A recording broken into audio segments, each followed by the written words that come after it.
नमस्कार, मनसुखभाई सुवाग्या, अध्यक्ष जल क्रांति ट्रस्ट राजकोट। आज का विषय है भारतीय मिठाई।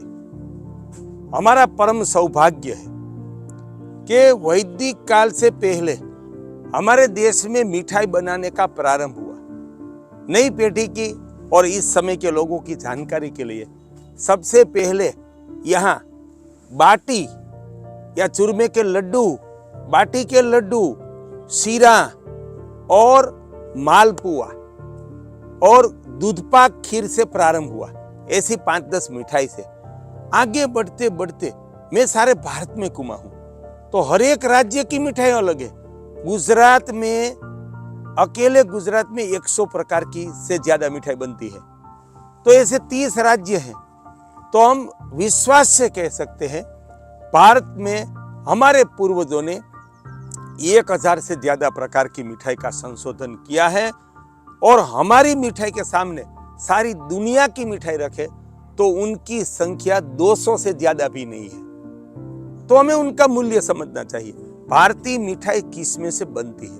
भारतीय मिठाई उसमें बेसन का आटा मोटा पिसा हुआ, गेहूं का आटा, चावल का आटा और बाद में सूक्ष्म धान्य, बाजरे के आटे का सीरा, राजगरा का सीरा, मोरिंगा का सीरा, ऐसे विविध प्रकार के सूक्ष्म धान्य में से भी मिठाई बनाने वाले विश्व में एकमात्र संस्कृति भारतीय संस्कृति है। उसमें हम आटे की मिठाई में हम महत्तम गुड़ का इस्तेमाल करते हैं। जो गेहूं और सूक्ष्म धान्य के आटे में गुड़ और सिर्फ देसी गाय का घी। बेसन के जो आटा है, चने का आटा, उसमें दोनों चीज मिल सकती है। शक्कर भी मिल सकती है, चीनी और गुड़ भी मिलाकर मिठाई कर सकते हैं। लेकिन वो पूरी वैदिक काल से लेकर आजादी के समय तक वो प्राकृतिक मिठाई थी। दुर्भाग्यवश पहले इस देश में सफेद चीनी विदेश से आई, जिसमें 23 प्रकार के केमिकल है। तो वो तो एक जहर है, वो मिठाई है ही नहीं। हम मिठाई के नाम पर जहर खा रहे हैं। खाना वो जीवन अपराध है, दूसरे को खिलाना वो मेहमान नवाजी नहीं है। मैं इतना जिम्मेदार व्यक्ति, आयुर्वेद का इतना अध्ययन करके इतने शास्त्र लिखने वाली व्यक्ति, और देश को जिसने जल क्रांति, गो क्रांति, गायातरित कृषि क्रांति दी, ऐसा जिम्मेदार व्यक्ति कहता हूं, वो पाप कृत्य है सफेद चीनी की मिठाई खिलाना। और बाद में सफेद चीनी आई, बाद में वेजिटेबल घी आया। वेजिटेबल घी आया, वो घी है ही नहीं। घी तो वही है जो देसी गाय का दूध को दही बनाकर मंथन करके मक्खन बनाते हैं, उसको उबाल कर बनता है, वही घी। बाकी घी कहाँ का? तो वेजिटेबल एक पदार्थ उसमें से बनेगी। उसके बाद में आया मिलावट, कि हर एक चीज, मावा है उसमें मिलावट, आटा है उसमें मिलावट, घी नाम की चीज ही गायब हो गई और डुप्लीकेट घी बनने लगा, केमिकल से दूध बनने लगा।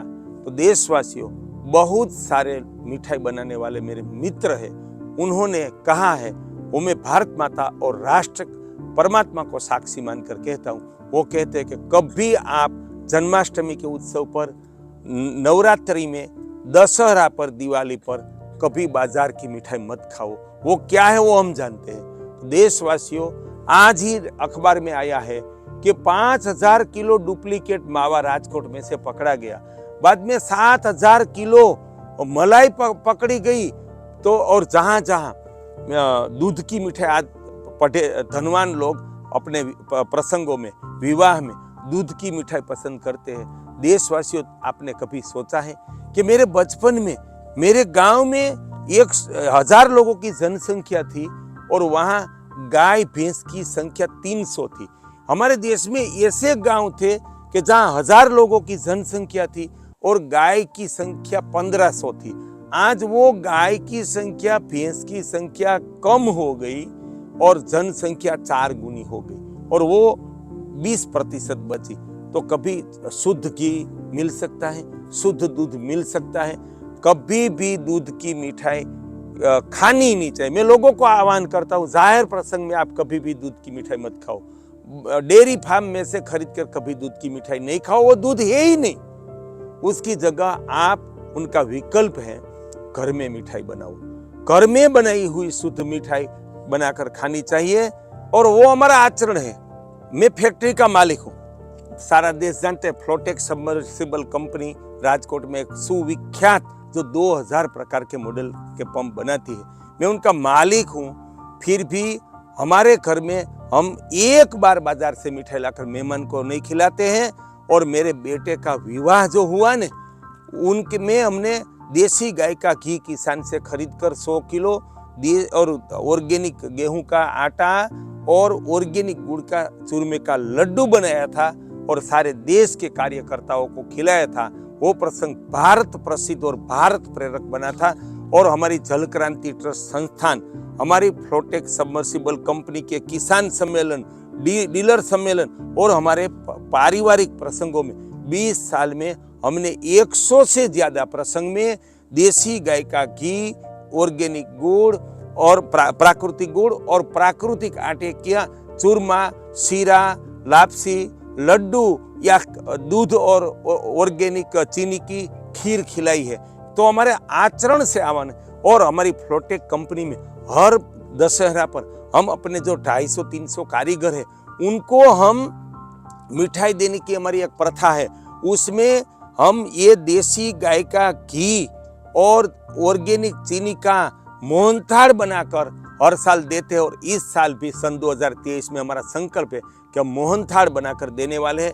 तो अपने आचरण से आह्वान है, देसी गाय का घी ही खाए। उनका देसी गाय का दूध, घी, छाछ, मक्खन, दही का दिव्य गुण क्या है, उनकी जानकारी के लिए हमारा ये गुजराती और हिंदी गोसत्व किताब का अध्ययन करें, जिनकी 7 लाख प्रत का गुजराती हिंदी प्रत का भारत में वितरण हुआ। इसलिए गाय जो 2000 की थी और गाय आधारित कृषि के ग्रंथ का 1 लाख का वितरण हुआ, जिससे गाय जो 1000-2000 की थी वो 1 लाख से 10 लाख की हो गई। और जो कोई मुफ्त में भी पूछने वाला नहीं था देसी गाय का दूध घी का, वो आज 2000 का किलो घी हो गया और 100 रुपये का लीटर दूध हो गया। तो देशवासियों अपने परिवार में घर में बनाई मिठाई खाए और प्रसंगों में घर में बनाई देसी गाय का घी, शुद्ध प्राकृतिक गुड़, प्राकृतिक चीनी शक्कर की मिठाई कर खाए। वो जीवन निष्ठा है, वो समाज निष्ठा है, वो यजमान धर्म है, वो राष्ट्र धर्म है, वो परमात्मा धर्म है। हम हजारों साल से हमारे इष्ट देव श्री राम श्री कृष्ण का जन्मदिन, संतों का जन्मदिन मनाते हैं और परिवार के सदस्य का भी मनाते थे, लेकिन अपनी परंपरा से और अपनी मिठाई से। इस देश में अंग्रेज आए, वो केक से काटते थे, तो हम तो सारी रस्म, परंपरा, संस्कृति भूलकर केक के पीछे रीतसर हम पागल हो गए।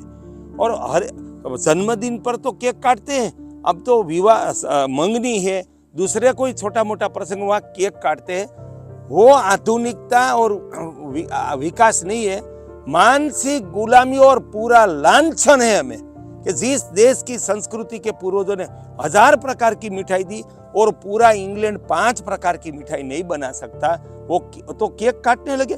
केक में क्या आता है वो मैं नई पीढ़ी को बताना चाहता हूँ। उसमें जहर जैसी चीज है मैदा, दूसरा जहर है सफेद चीनी, तीसरा जहर है रंग, केमिकल, एसेंस, और चौथा मांसाहार है अंडे।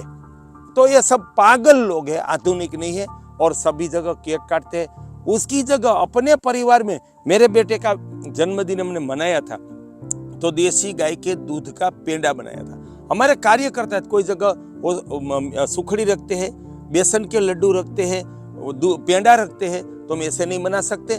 तो ये केक की मानसिक गुलामी में से बाहर निकल जाओ।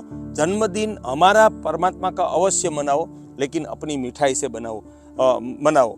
और दूसरी बात है कि ये लाखों साल का कर्म तप से हमारे पूर्वजों ने जो हमें इतनी 1000 से ज्यादा प्रकार की मिठाई बनाने की परंपरा, एक धरोहर हमें दी है।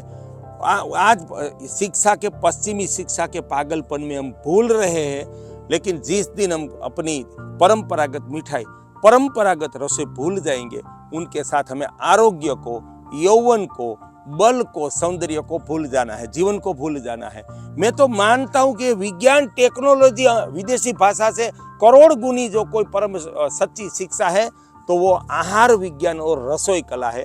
तो वो अपनी बेटियों को, नई पीढ़ी को अगर हम उनकी शिक्षा देंगे तो ही ये लाखों साल की धरोहर का हम आनंद उठा पाएंगे, उनका स्वाद का ब्रह्मानंद ले सकेंगे और आरोग्य की रक्षा कर सकेंगे, हमारे समाज संस्कृति की रक्षा कर सकेंगे। तो मेरा दिल से आह्वान है कि हर एक माता पिता अपनी पढ़ी लिखी बेटी बेटे को परंपरागत मिठाई और रसोई कला का ज्ञान संस्कार दे।